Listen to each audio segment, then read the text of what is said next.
It is everywhere. It fills our homes, illuminates our streets. Where there is light, there is the presence of God. Even in the darkness, His love comes through. It gives without measure and goes the extra mile. It endures forever. It is like no other. Truly, there is no love greater than a love like His.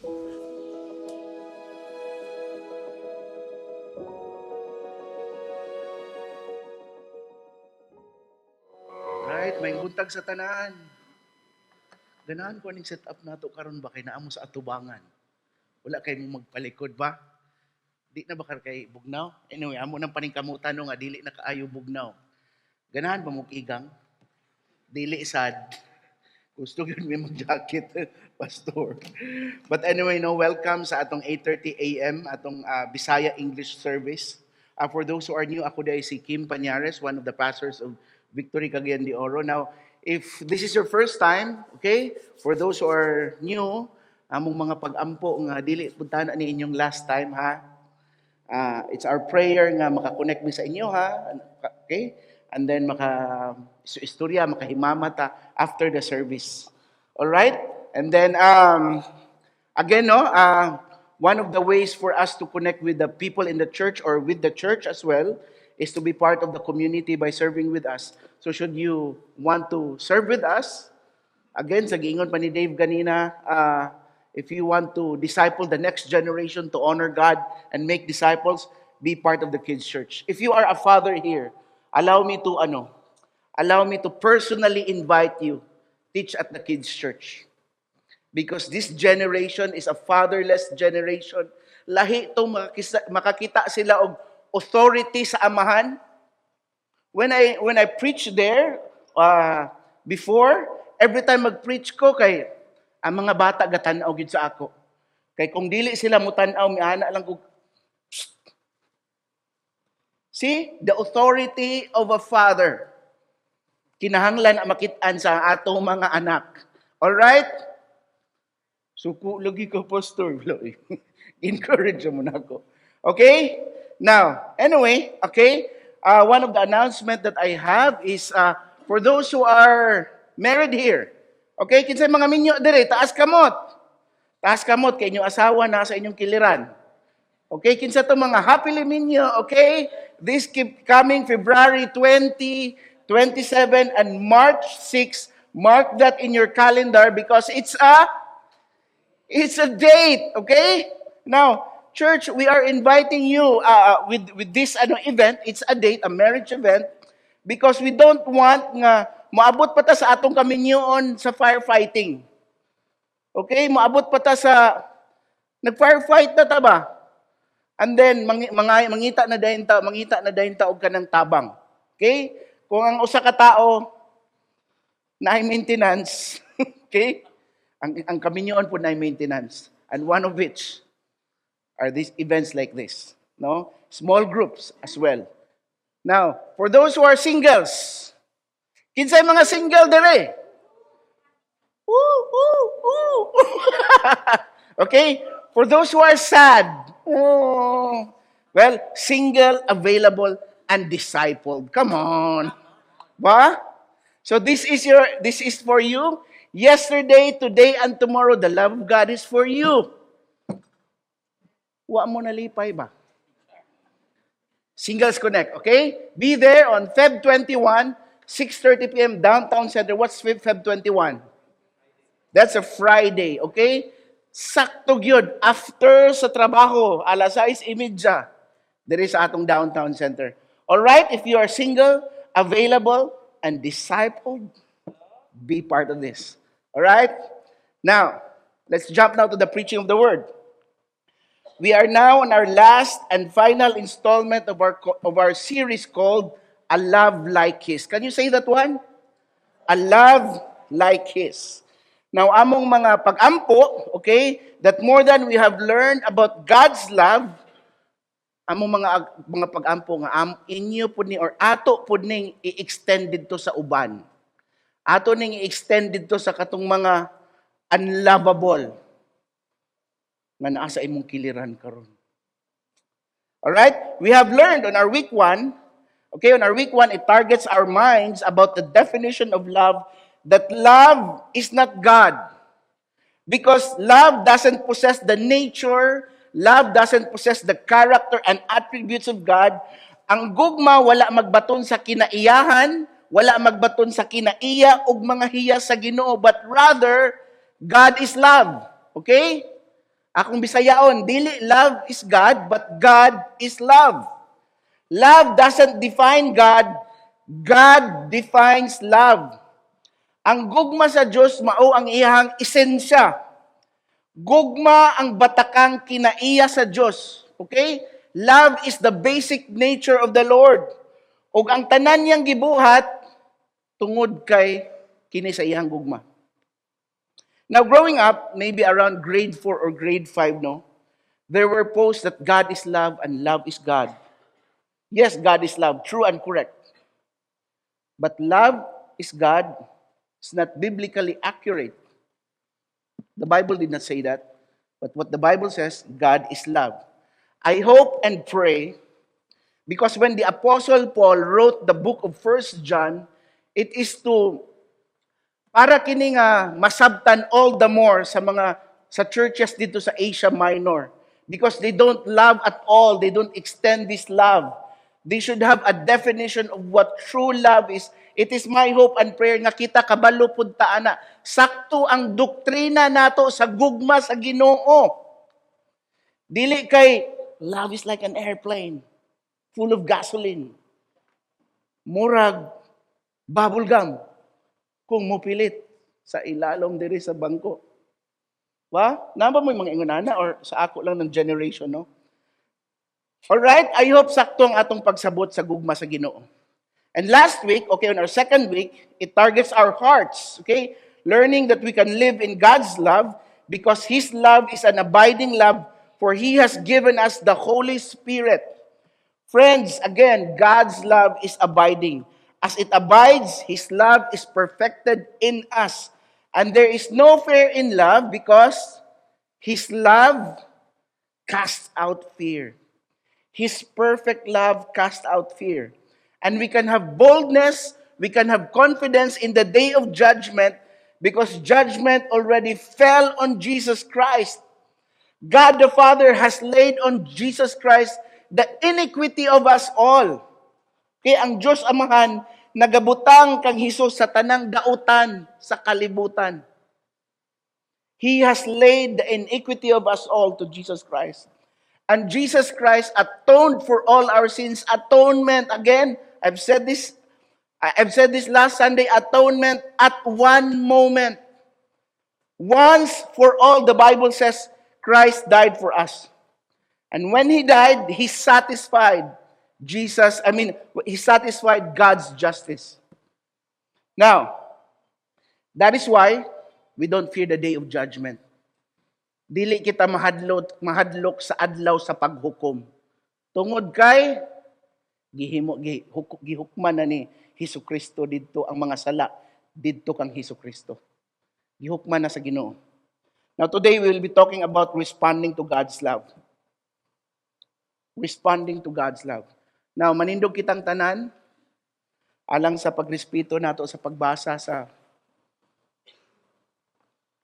pulong sa Ginoo. If you have your Bibles with you, turn with me on the book of 1 John 4, verses 19 to 21. You can read it with me as well on the screen. Let's read. We love. First love us. If anyone says, I love God, let's all read. If anyone says, I love God, and hates his brother, is a liar. He does not love his brother. Whom he has seen, cannot love God, whom he has not seen. And this commandment we have from him, whoever loves God must also love his brother. The word of the Lord for all of us. Shall we pray? Thank you, God, for your word.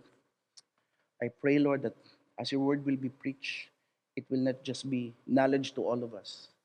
But Lord, I pray that it will pierce our hearts, that even as we go out, we will exercise your word and we will exercise your love for all of us. Bless your people as we receive your word today. We give you praise, we give you thanks in Jesus' name. Amen. Amen. You may take your seats.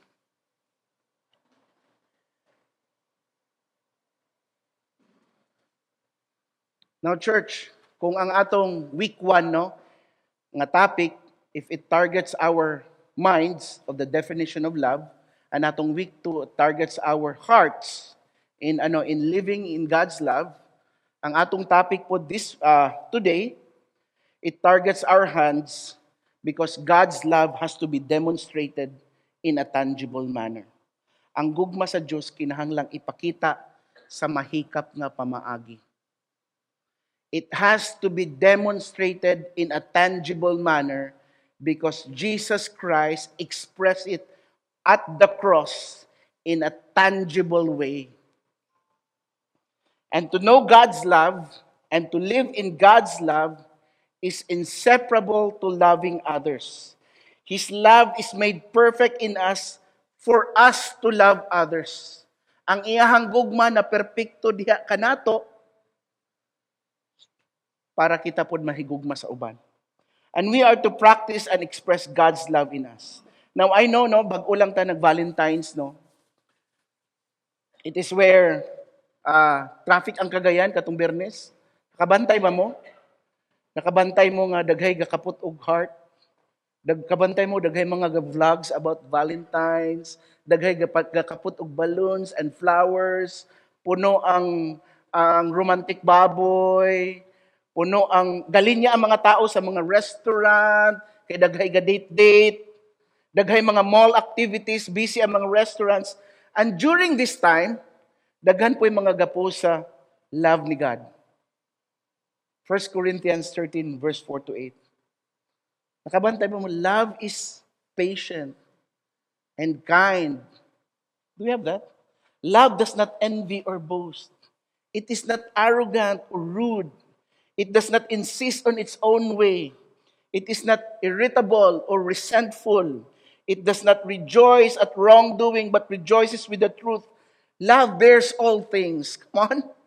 Love believes all things, hopes all things, endures all things. Love never ends. Nada ni comment dito. Seni el. Daghay ga post og ani.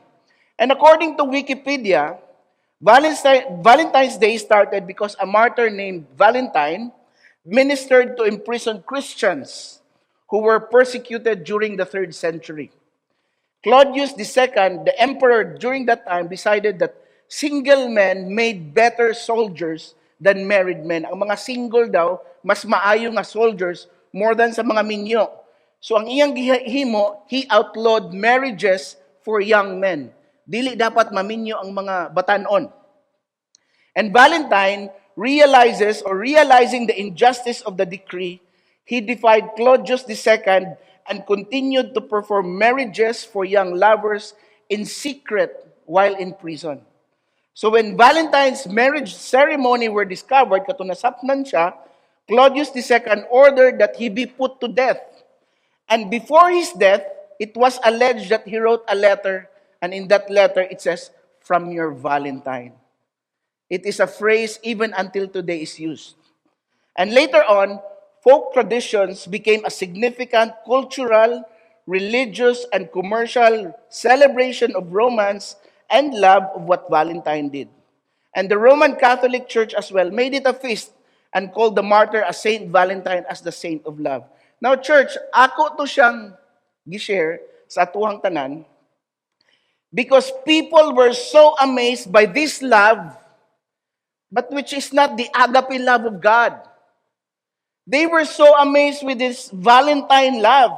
And they forget what the Apostle Paul said in the book of 1 Corinthians as he described the love of God. Just as how we read it a while ago. That the love of God is kind and patient. It does not envy or boast. nor arrogant or rude. It does not insist, not irritable, not rejoices on wrongdoing, but rejoices with the truth. It bears all things. It never ends. They forgot about it. And if people were so amazed with the love of Valentine that he showed, man, I could say in my mind, how much more with the self-sacrificing, unconditional, gives without demanding payment kind of love the Lord gives for all of us. How much they celebrated this, but how about this?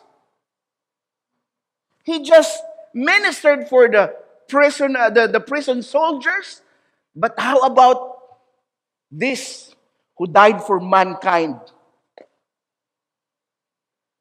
Kung ako si Jesus bitaw, namatay ko, akong gipakita ang tanan, akong gihimo ang tanan, unya wala na appreciate sa mga tao, basin mura kog si Maximus Aurelius, but are you not entertained? Are you not entertained? Wala ba mo malipay sa akong gihimo? But again, the love of Jesus does not envy. The love of God does not boast. It is not irritable. In fact, it hopes all things, bears all things, endures all things. It never ends. And because of His tangible demonstration of His love by dying on the cross, okay? Because of His tangible love by dying on the cross, you and I can now extend the same love that is patient. You and I can now extend the same love that is kind, that is humble, that is Christ-like. You and I can now extend it to others. Because, church, God's love enables us to respond in love. Ang gugma sa Diyos, nagpahigayon ka nato sa pagtubag sa gugma. God's love enables us to respond in love. Now, I know, mingon mo nga, grabe na gini nga gugma sa Ginoo bay, balik-balik, and balik-balik, and balik-balik. You know what, church? If you go back to the history of the Bible, if you read from the book of Genesis, makita ninyo nga balik-balik, o balik-balik, o balik-balik ang mga Israelita nga wala gyud kasabot sa gugma sa Ginoo. They worship God, and then here comes another generation who doesn't know the love of God. There is kung sa gugma pa na ay, si tawag na I love and hate, something like that. Not from the love of God, not from God, but of the people. That is why Moses was sent. That is why judges were sent. So that remind silang tanan, the Lord loves you. The Lord loves you. All you have to do, follow, obey, and everything will be well with you. For us as well, wala na ta maglayo sa mga Israelita, mga igsuon. As a believer today, who among you here respond in love when others hate you? As a believer today, do you have a friend who respond in love even when others hate him or her? To the point makaingon ka, pasagdi na sila, biyain na, bulagi na. Who among you here love a person even when he is unlovable? Unlovable ba? Who among you here love a person who doesn't deserve to be loved? Who among us here? I know na ay mga pipila sa ato I know na apoy mga pipila sa ato nga kanang nag-struggle ba? Pero sa una, okay, now that you are in Christ, na struggle. Pero sa una, biyaan diretso. Cancel diretso. Pero karon because you are now discipled, you now have the love of God na hinahinay nga kabag-uhan. Na pagduha-duha. To love or not to love. Now, allow me to answer that, no? 1 John 4 verse 19. We love because He first loved us. The Apostle John here declared in a great statement the heart of a true follower of Jesus Christ. This is a fact of every true believer and follower of Jesus Christ. Because a man saved by God, transformed by God, regenerated, gibag-o sa Ginoo ba, regenerated by God, is a man produces God's love. If a man loves God, then he is born of God. You cannot make a fire without heat. Walay kalayo nga walay kainit. You cannot say that I love God and yet I cannot share it to others. You cannot say that I love God and I don't want others to know about this. You cannot have a fire in you, but people cannot feel that heat in your fire. Kana bang gaawas-awas kay kasagugma sa Ginoo, grabe imong pagluhod, grabe imong hilak, pero paggawas nimo, dili ma-feel nga naa kay Ginoo. Lahi ang ma-feel. Friends, genuine love comes from God and God alone. Genuine love comes from God and God alone. Love is made perfect in us because He showed us that He loved us first. He first loved us, friends. Siya ang unang nahigugma sa imo ug sa ako. Ang Ginoo ang unang nahigugma sa ato. And the word love here is used of the believer to live through Christ. Okay? To live through Christ, it is embracing and obeying His will by His power. It is choosing His choices. Gipili nato ang mga pilion sa Ginoo. And this love is manifested in us. 1 John 4 verse 9. In this, the love of God was made manifest among us. Our ability to love others flows from experiencing God's love. Ang atong abilidad nga makahigugma ta sa uban, tungod kay na-experience nato ang gugma sa Ginoo. And as we grow deeper, ang atong palalom nga relationship diya sa atong Ginoo will transform us and it will enable us to love others as well. Responding to the love of God is not anymore a command nor an option. It will be a natural response in our lives because we have been changed by Him. Dili na siya karon mando, but natural na lang mo gawa sa imuha. Wala na mo sulti sa imuha. Natural na lamang mo gawa sa imuha. Friends, again, we love because He first loved us. Nagasulti kini kung asa gikan ng atong gugma. Kung atong gugma gagikan sa iya.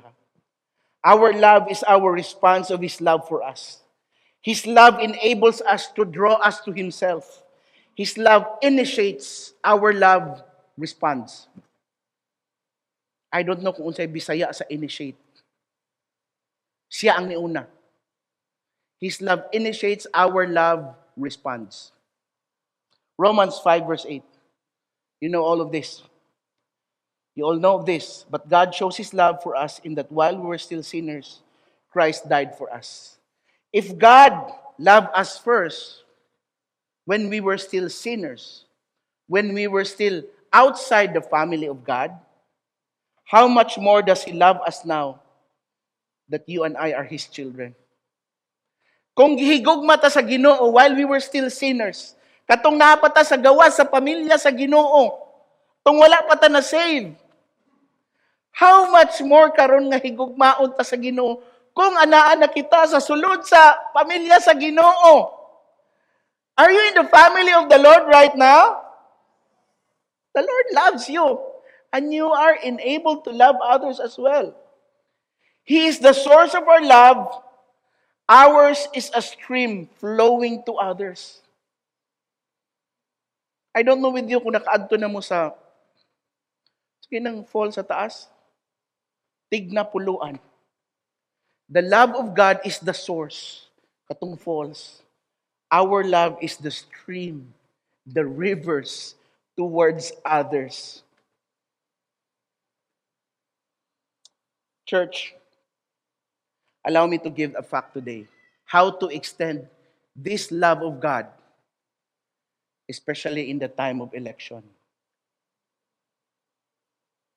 When we know the color preference of our friends and family, when we know that we are of different color,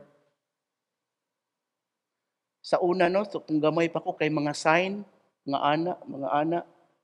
ana ba siguro unsa ba? Karon kay colors na. How can we exercise this love of God in this election time? When we know who signed and who did not sign the impeachment case. When we know who's the project head of a certain road repair. Friends, in this election season, exercise your right to suffrage and exercise the love of God as well. You vote, exercise love as well. Continuing in verse 20 to 21. It says, if anyone says, I love God and hates his brother, he is a liar. For he who does not love his brother, whom he has seen, cannot love God, whom he has not seen. And this commandment we have from him, whoever loves God must also love his brother. I love God is a proclamation that the love of God is in him and that he has a relationship with the Lord. And the Apostle John insists here that our claim of love, our claim of the love of God is false if we cannot love a brother. Bakak ang atong pag-angkon sa paghigugma diha sa Dios kun dili usab nato mahigugma ang mga tao or ang atong brother or atong igsuon. Because we may know the word, we may have the gifts of the Spirit, we may pray fervently, we may attend the Sunday services without absence, we may demonstrate everything that is from everything atong natun-an, but have not love. The Bible says that we are just a noisy gong or a clanging cymbal. Teng, teng, walay tunada. We are just a noisy gong. Shall we show that 1 Corinthians 13, 1 to 3? If I speak in the tongues of men and of angels, but have not love, I am what? A noisy gong or a clanging cymbal. And if I have prophetic powers and understand all mysteries and all knowledge, and if I have all the faith so as to remove mountains but have not love, I am nothing.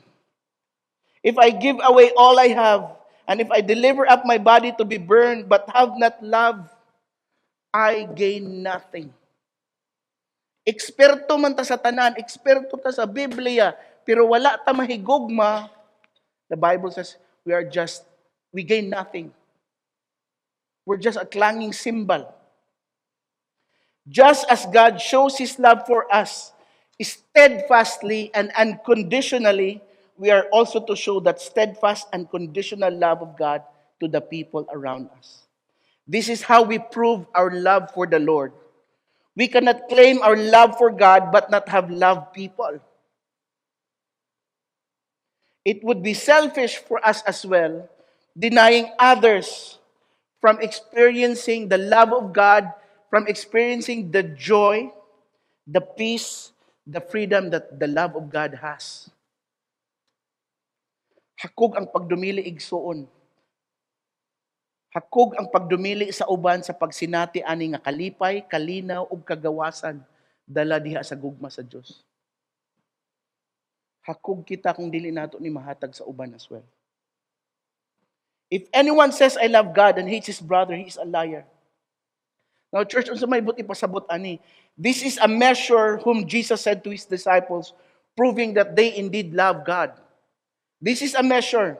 Remember John 13 verse 35? By this love,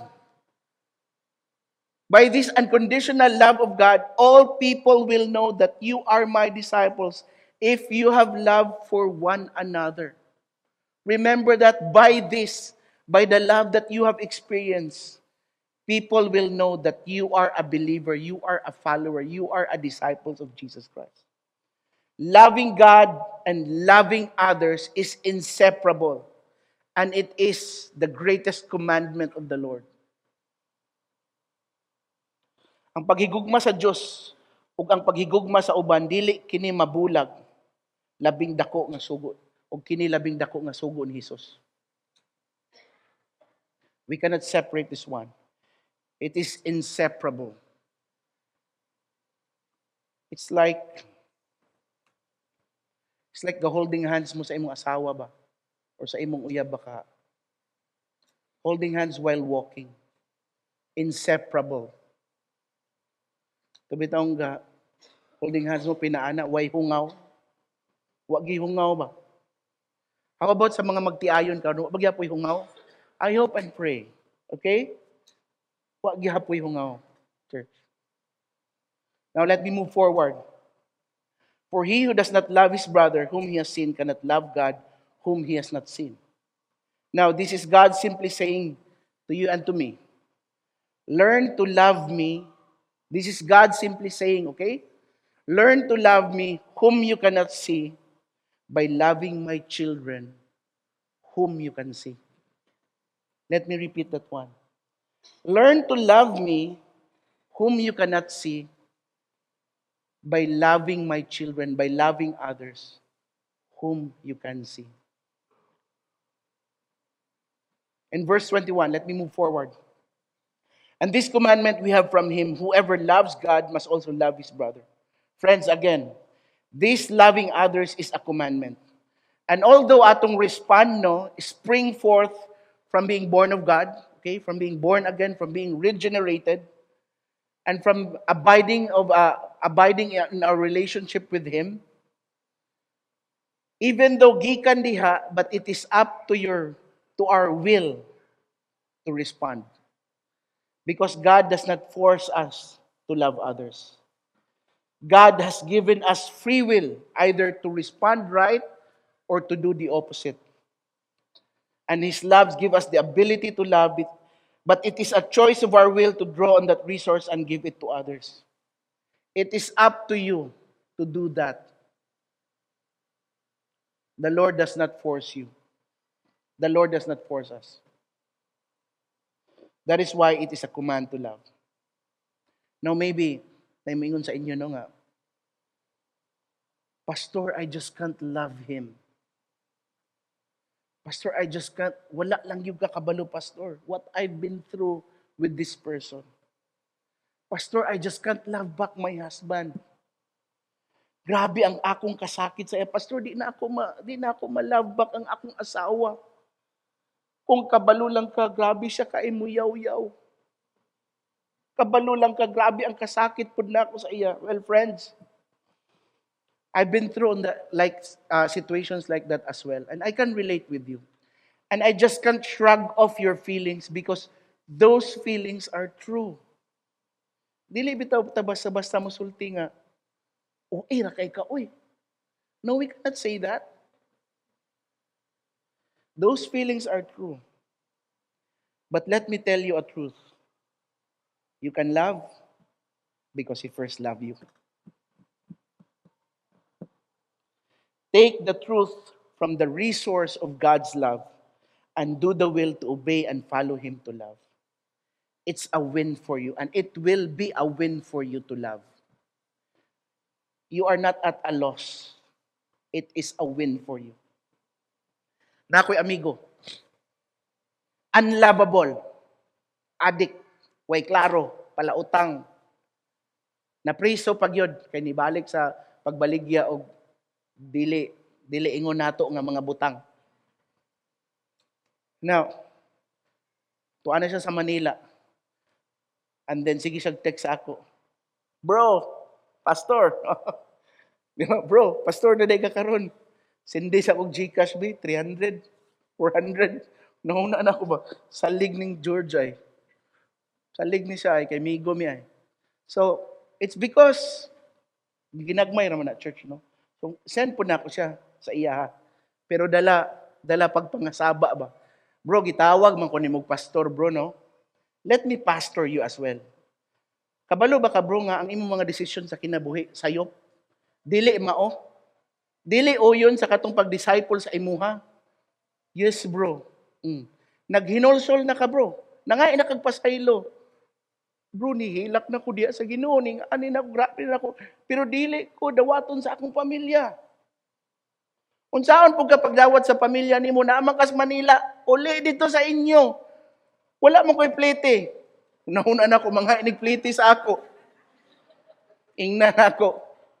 Pag-ampo, bro, nga makapangita kag pamiliti. Now, pwede man ako siya hatagan.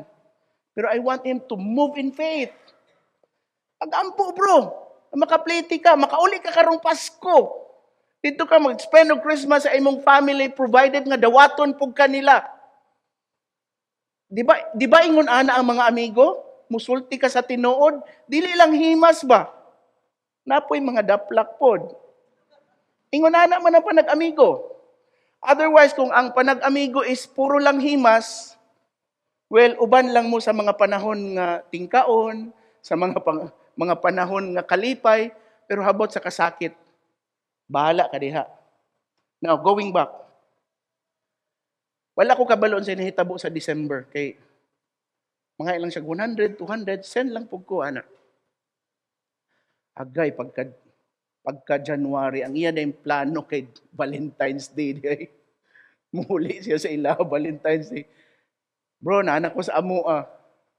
Bro, padali na po kong Gcash, bro. Wala ko ginawat. Wala ko gikuan.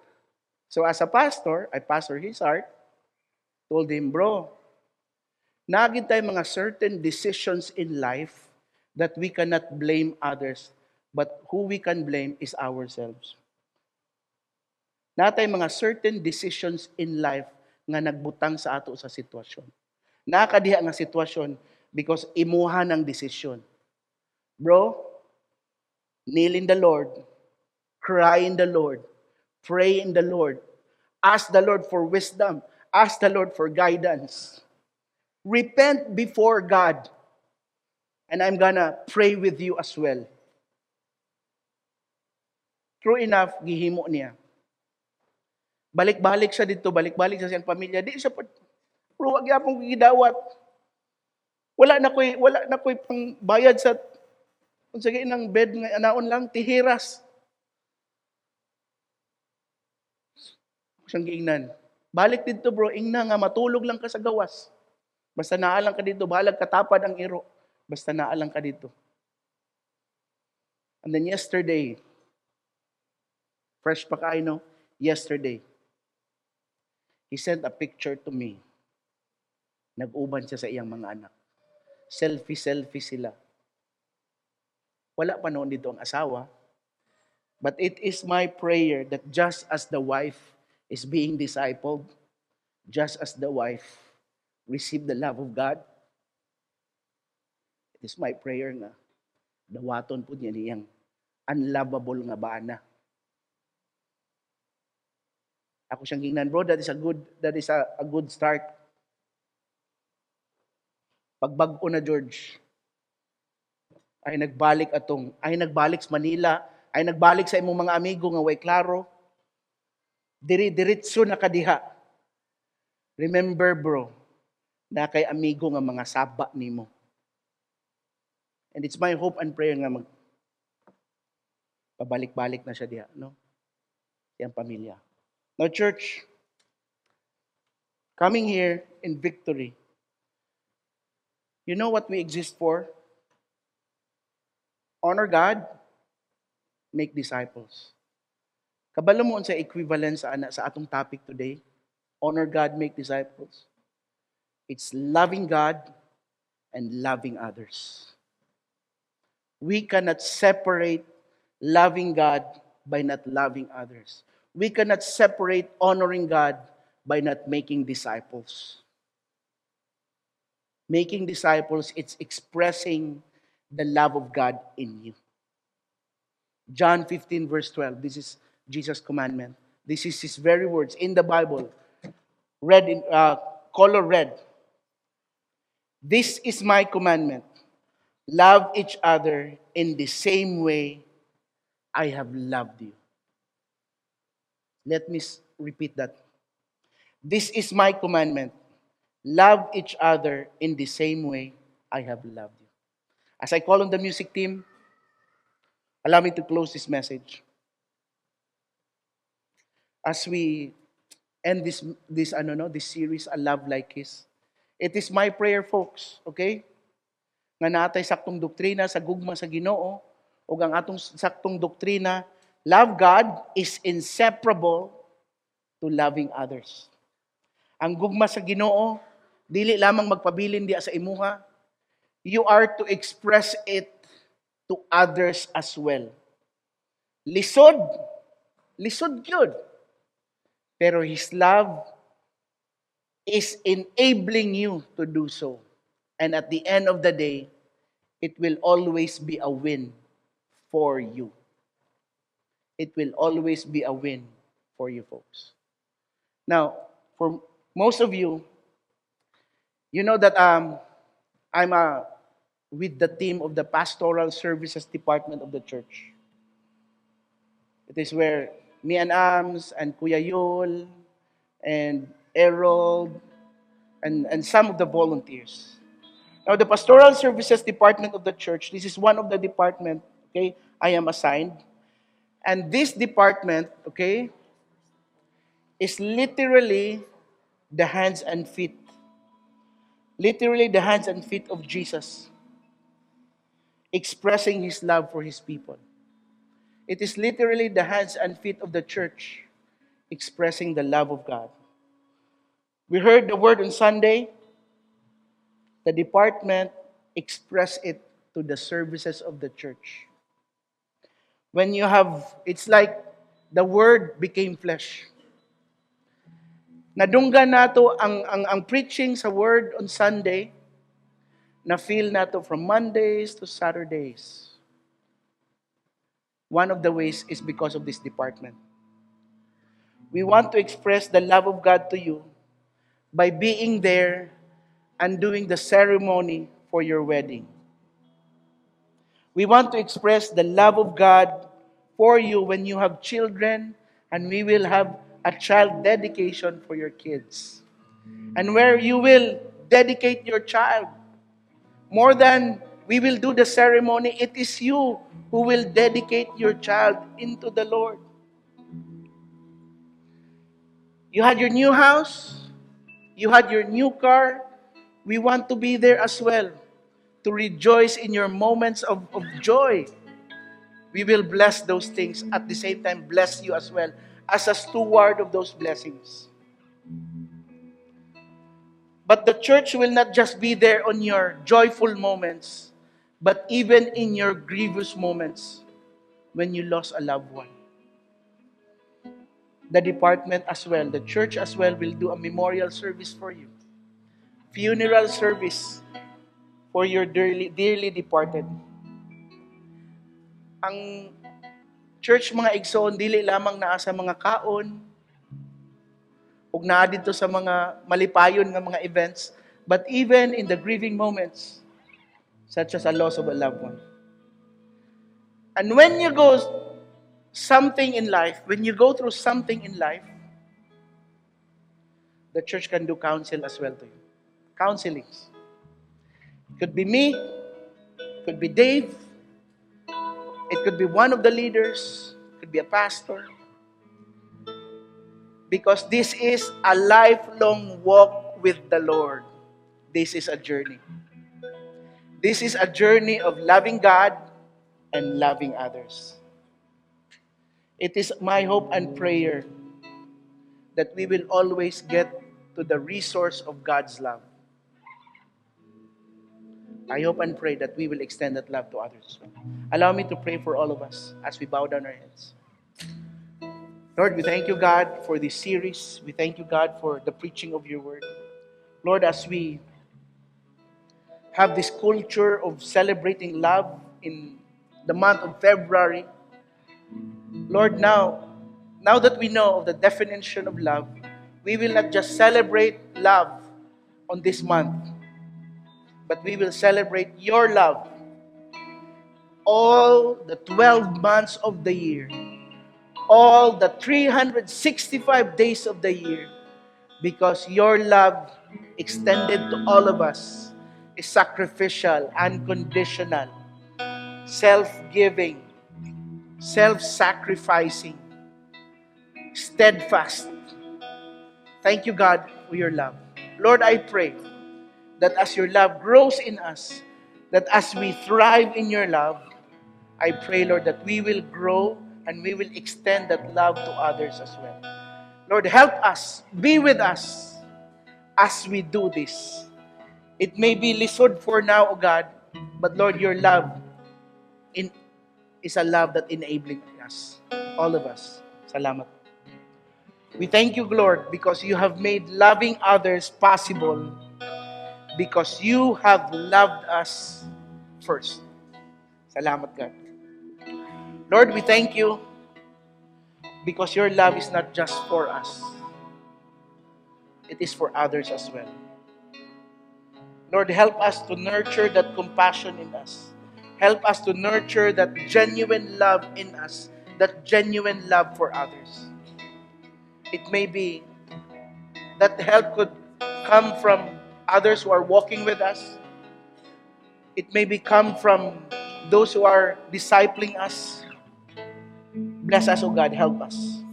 Lord, I pray that you remove any impartiality, any pride in us, so that others may see the love of God in our lives. Remove everything that hinders for others to see the love of God in us.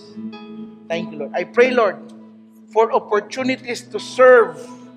I pray for opportunities to show hospitality to the people around us, that they too may see, and not just see, but they too will come to the saving faith in the Lord Jesus Christ.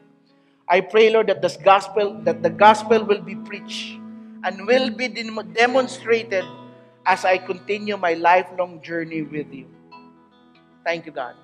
Church, if you are here with all heads bowed down, with all eyes closed, if you are here and you have gone through maltreatment, you have been mistreated, you were abandoned.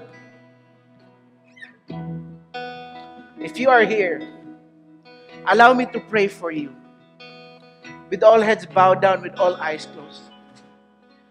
If you are here, niagi ka og mga kasakit, and it's hindering you to love others, that is you. Can you show a hand? Can you raise a hand? So that we can pray for you. Thank you for that hand. Thank you for that hand. Thank you for those hands. Lord, we thank you, God,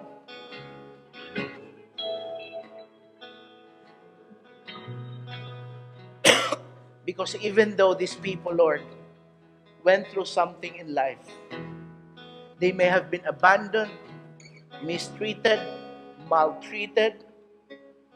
They may have deep feelings of hurt. We thank you, Lord, because as you have loved us, dili ni sila magpabilin nga hurt, abandoned, mistreated. Because of you and your finished work on the cross, you are our satisfaction. Thank you, God, for those who are abandoned with their fathers, with their mothers. You said in your word that I will be a father to the fatherless. I will be a mother as well to those who doesn't have mothers, to those who doesn't have brothers. I will be a family to those who doesn't have family. Thank you, Lord, for the humility of these people, oh God. May you continue to grow, God, in them. May you continue to abide in that relationship, Lord. And it's my prayer that they will continue to abide in you as well and thrive in you and grow with you. Lord, this hurt, to God, we can shoo it away. Not because of how good we are, but it's all because of your faithfulness and your loving kindness to all of us. Thank you, God. And Lord, even as we go out, we now have the right doctrine of your love for all of us. Bless these people, O God. Be with them. Send forth people to journey with them. Send forth church people to disciple them as well. So that as we walk in this lifelong walk with you, O God, we walk together, holding hands together to you and you alone. Salamat, God. We give you praise. We give you thanks. Church, again, if you are here, and yet nagduha-duha pa ka sa gugma sa Ginoo sa imuha, well, I don't want you to raise your hands, but allow me to pray for you and for all of us. Lord, right now, God, we don't have doubts in your love, because your love is abiding, your love is sacrificing, your love is unconditional for all of us. Lord, we ask for forgiveness for everything that we have done. Lord, I pray that we will continue to walk with you. Lord, bless us with a heart to repent. Bless us with a heart to say no to ungodliness. To say no to everything what the Bible calls sin. Bless your people, O God. We give you praise and we give you thanks all the days of our lives. In Jesus' name, amen and amen.